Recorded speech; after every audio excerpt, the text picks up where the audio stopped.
உலக பொதுமறையாம் திருக்குறளை இவ்வுலகுக்கு தந்த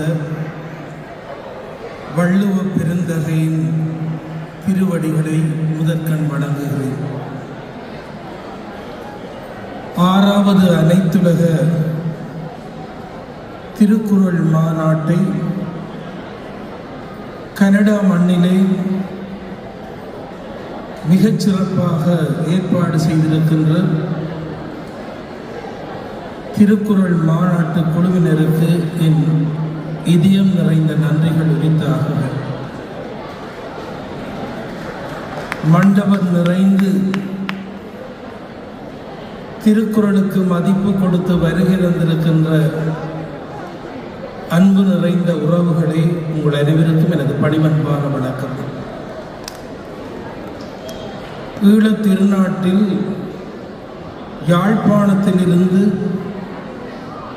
இந்த திருக்குறள் மாநாட்டிலே சிறப்புரை ஆற்றுவதற்காக விழாவினுடைய அமைப்பாளர்கள் என்னை அன்போடு வேண்டிக் கொண்டார்கள். இந்த விழாவிலே கலந்து கொள்ளுகின்ற போது மிகவும் மகிழ்ச்சி அடைகின்றேன்.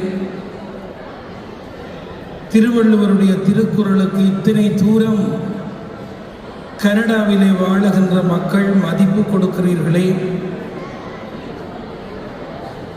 எதிர்காலத்திலே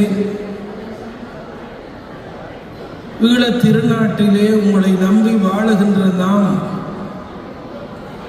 எங்கள் இனத்தினுடைய சொத்துக்களை காப்பாற்றக்கூடியவர்களாக நீங்கள் இருக்கிறீர்களே என்று நான் மிக்க ஆனந்தம் அடைகின்றேன்.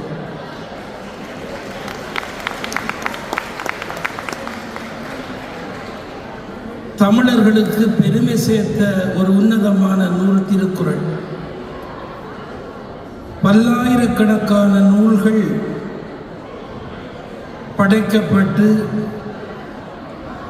எத்தனையோ படையெடுப்புகளிலே அழிக்கப்பட்டு எத்தனையோ நூல்கள் எங்களை விட்டு காணாமல் போன காலத்தில் கூட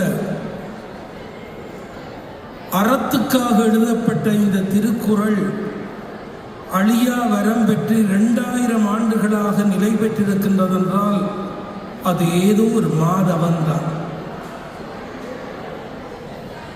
2000 ஆண்டுகளுக்கு முன்னாலே